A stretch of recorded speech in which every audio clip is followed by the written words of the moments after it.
लगातार पिछले 6 हफ्तों से निफ्टी सेंसेक्स गिर रहा है। अप्रैल 2020 के बाद ऐसा पहली बार हुआ है और एफआईआई का सेलिंग भी रिकॉर्ड लेवल पे चल रहा है। यूएस ने इंडिया के ऊपर एडिशनल 25% का टैरिफ लगा दिया है। इतने सारे नेगेटिव न्यूज एक साथ ही ये स्टॉक मार्केट का बॉटम है या फिर कहीं असली तूफान आना अभी बाकी है? या आज का इंडिया 1989 का जापान तो नहीं बन गया है? जानेंगे स्टॉक मार्केट की पूरी कहानी आज की इस वीकली मार्केट अपडेट वीडियो में, तो वीडियो को अंत तक जरूर देखिएगा। Good morning everyone, welcome to good luck finance. आइए वीडियो को शुरू करते हैं। आज का इंडिया और तब का जापान में बहुत डिफरेंस है। बैंक ऑफ जापान ने उस वक्त लो इंटरेस्ट रेट रखा था 2.5% का। लोन मिलना इतना आसान हो गया था कि लोग लोन ले करके इन्वेस्ट कर रहे थे स्टॉक मार्केट में, जमीन ले रहे थे, घर बना रहे थे। 1984 में जापान ने अपना इकोनॉमी खोला था ताकि फॉरेन फंडिंग आ सके, तो फॉरेन इन्वेस्टर भी स्टॉक मार्केट में इन्वेस्ट कर रहे थे और उस वक्त बैंक ने भी काफी एग्रेसिवली पुश किया था वहां के लोगों को लोन लेने के लिए। अगर आपके पास उस वक्त छोटा भी घर है तो इजिली 1 से 2 करोड़ का लोन मिल जाता था। ये सारे इंटरनल प्रॉब्लम थे जापान का। बट आज का इंडिया का प्रॉब्लम इंटरनल नहीं है। इंटरनली इंडिया स्ट्रांग है, इसका इन्फ्लेशन रेट कम है, बैंक इंटरेस्ट रेट भी अच्छा है, इसका कंजम्पशन रेट भी अच्छा है। खुद इंडिया अपने कंज्यूम कर लेता है जितना वो प्रोड्यूस करता है। इनफैक्ट आज के डेट में कोई भी कंट्री इंडिया को इग्नोर नहीं कर सकता अगर उसे अपना प्रोडक्ट या सर्विसेज बेचना है। इंडिया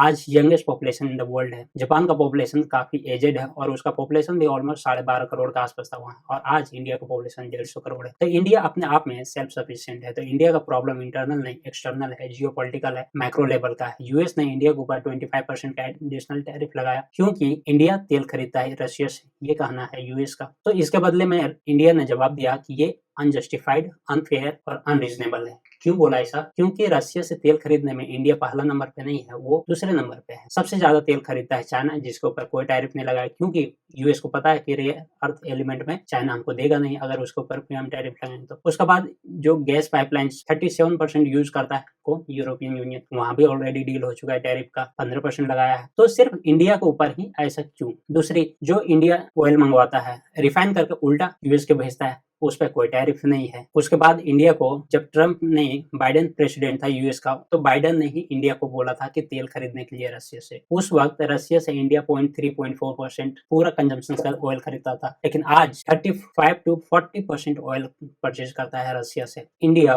वर्ल्ड का 3rd लार्जेस्ट कंज्यूमर है ऑयल का। तो यहाँ पे आप देख रहे हैं कि दो साइड ऑफ फेस दिख रहा है यूएस का, जहाँ पे एक तरफ बोल रहा है कि खुद खरीदो और आज बोल रहा है कि मत खरीदो। तो ये यूएस का नहीं, ट्रंप का ईगो है। ट्रंप चाहता है कि जैसे हम बोले वैसे सारा दुनिया करे। तो ये प्रॉब्लम टेम्पररी है, लेकिन इस टेम्पररी प्रॉब्लम के चक्कर में अभी इंडियन स्टॉक मार्केट का बैंड बजा हुआ है। निफ्टी 80.7% से डाउन है, निफ्टी फार्मा 2.8% से डाउन है। वहीं पे लोग डिफेंसिव हो रहे हैं। निफ्टी पीएसयू बैंक चढ़ा हुआ है। इंडिया यूएस को सबसे ज्यादा जेम्स एंड ज्वेलरी एक्सपोर्ट करता है, $2.5 बिलियन का। Machinery and appliances 1.5 billion dollar. वहीं पे अगर टेक्सटाइल और एपल्स को मिला दें तो $2 बिलियन का एक्सपोर्ट होता है। तो ये टैरिफ का इम्पैक्ट बहुत सारे कंपनियों के ऊपर देखने को मिलता है, जैसे कि वेंसफुल लिविंग जो अभी 19% से डाउन है, जिसका 88% रेवेन्यू सिर्फ एक्सपोर्ट से आता है, जिसमें से 70% तो सिर्फ यूएस को एक्सपोर्ट करता है। गोकुलदास 24% से डाउन अगर पिछले एक महीने में बात करें। तो इस टैरिफ का इम्पैक्ट बहुत ज्यादा पड़ रहा है वो कंपनियों के ऊपर, खास करके जो एक्सपोर्ट ओरिएंटेड है। यूएस में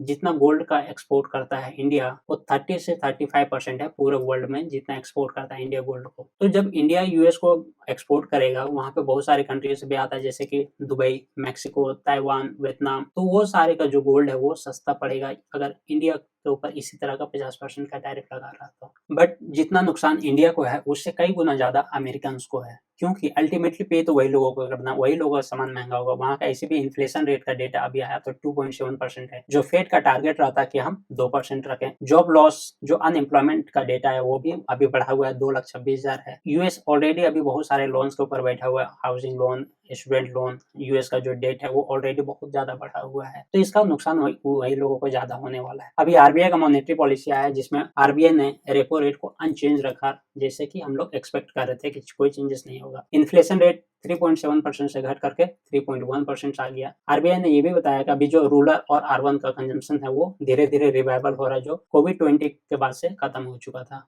डाउन हो गया था। और अभी कोई रेट कट नहीं हुआ क्योंकि ऑलरेडी लास्ट में रेट कट हुआ था। तो देखते हैं कि आगे क्या होगा। एफआईज का सेलिंग अभी रिकॉर्ड लेवल पे चल रहा है, 14,019 करोड़ का सेलिंग्स की अगर लास्ट वीक का बात करें और लास्ट 1.5 मंथ का बात करें तो 61,685 करोड़ का सेलिंग्स किया है एफआईज ने। गोल्ड अभी ऑल टाइम हाई चल रहा है, 10,157 रुपये प्रति ग्राम के रेट से चल रहा है। अभी आपदा में अवसर तो वही लोग देख रहे हैं जो लोग गोल्ड में इन्वेस्ट किए हैं, इसलिए बोला जाता है कि आप अपने पोर्टफोलियो को प्रॉपर डाइवर्सिफाइड करें। हर एक सेगमेंट्स में इन्वेस्टमेंट करना अच्छा है। जब भी मार्केट डिस्ट्रेस रहा है या मार्केट में डाउन हुआ है तो गोल्ड ने अपना परफॉर्मेंस दिखाया है। नेक्स्ट, पार्लियामेंट में अभी एक बिल पास हुआ, कोस्टल शिपिंग बिल्स। इस बिल का उद्देश्य है कि जो कोस्टल एरिया है इंडियन गवर्नमेंट के पास 11,098 किलोमीटर का, उसको और कैसे स्ट्रॉन्ग कर सकते हैं, कैसे मॉडर्नाइज कर सकते हैं ताकि ज्यादा से ज्यादा जो शिपिंग ऑपरेशन है वो स्मूथ हो जाए, ज्यादा से ज्यादा कार्गो का मूवमेंट हो। तो उससे जो डायरेक्ट लॉजिस्टिक्स में है, कोस्टल लाइन में है, शिपिंग सेक्टर्स में है, ये सारे कंपनीज को तो बेनिफिट मिलेगा ही। इसके साथ में जो इनडायरेक्टली जो अदर सेक्टर्स है जैसे कि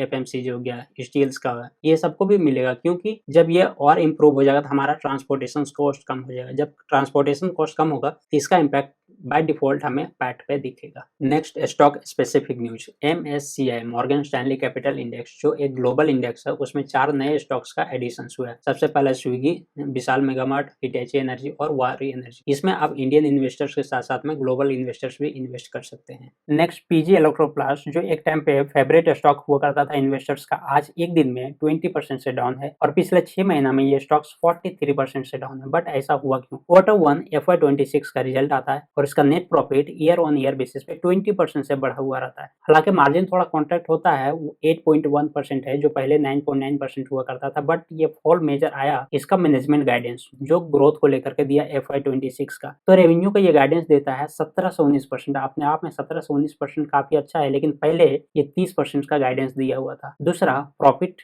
जो पहले 39% का गाइडेंस दिया हुआ था, आज कंपनी बोलती है कि हम सिर्फ 3 से 7% ही प्रॉफिट कर पाएंगे। ये company basically AC, washing machine, coolers, ये सारी चीजें बनाती है। और जिस तरह से अभी मौसम में इरेगुलर चेंजेस आ रहे हैं, इस बार गर्मी कम पड़ा, इसके कारण इसका डिमांड उतना ज्यादा हुआ नहीं। तो जितना कंपनी एक्सपेक्ट कर रही थी कि जिस स्पीड से हम ग्रो करेंगे, उतना कंपनियों के पास डिमांड नहीं आ रही, जिसके कारण ना तो रेवेन्यू ग्रोथ आ रहा, ना ही नेट प्रॉफिट में ग्रोथ आ रहा है। तो जिस कारण से स्टॉक्स इतना ज्यादा डाउनफॉल है। नेक्स्ट, कल्याण ज्वेलर्स। कल्याण ज्वेलर्स Q1 FY26 का रिजल्ट आया और इसका रेवेन्यू 31% से ग्रो किया ईयर ऑन ईयर बेसिस पे। क्वार्टर ऑन क्वार्टर बेसिस पे ये 18% से ग्रो किया। Profit after tax PAT 49% year on year basis पे, वहीं पे क्वार्टर ऑन क्वार्टर बेसिस पे 41% से ग्रो कर दिया। और EBITDA 38% से ग्रो किया ईयर ऑन ईयर बेसिस पे। वहीं पे अगर क्वार्टर ऑन क्वार्टर बेसिस पे देखते हैं तो ये कंपनी का EBITDA 27% से ग्रो किया। इंडिया प्लस इंटरनेशनल दोनों बिजनेस कल्याण ज्वेलर्स का काफी अच्छा कर रहा है। रोबस्ट रिजल्ट आया, उसके बाद भी ये कंपनी का शेयर प्राइस अभी डाउन है, क्योंकि कंपनी ने एक बात बताया, इस कंपनी का डेट बहुत ज्यादा है। अगर मार्च 2025 का देखें तो 4,959 करोड़ का डेट है, लोन है इसके ऊपर। तो कंपनियां लोन चुका रही थी पहले, और ये इसका बोलना था कि जो भी प्रॉफिट्स होगा उससे आगे हम लोन चुकाएंगे। बट अभी कहा कि थोड़े दिनों के लिए उस लोन रिपेमेंट्स को अभी पॉज करते हैं, क्योंकि इसको और एक्सपेंशन करना, उसमें 300 करोड़ का जाएगा। तो ये लोन चुकाने के लिए जो कोलेट्रल डिपॉजिट्स दे के रखे हैं बैंक में 200 करोड़ का, तो उस डिपॉजिट को छुड़वाने में अभी थोड़ा टाइम लगेगा। तब तक ले ये डिले कर रही है, और वो जो 200 करोड़ रुपए आएगा बैंक से, उससे फिर वो लोन रिपे करेंगे। तो ये बात इन्वेस्टर्स को पसंद नहीं आई और उसके कारण से स्टॉक्स अभी डाउनफॉल पे है। नेक्स्ट, भारतीय एयरटेल FY26 Q1 का रिजल्ट आ गया है जो काफी रोबस्ट है। अगर रेवेन्यू की बात करें तो कंपनी ने 49,463 करोड़ का रेवेन्यू जनरेट किया है जून 2025 में। ये जो ईयर ऑन ईयर बेसिस पे 28.5% का ग्रोथ है और क्वार्टर ऑन क्वार्टर बेसिस पे 3.3% का। EBITDA का बात करें तो 41.2% का ग्रोथ है ईयर ऑन ईयर बेसिस पे, जो काफी ज्यादा होता है, और क्वार्टर ऑन क्वार्टर बेसिस पे 2.8%। और PAT, profit after tax 5,948 crore का है जून क्वार्टर में, जो कि 103.3% का ईयर ऑन ईयर बेसिस पे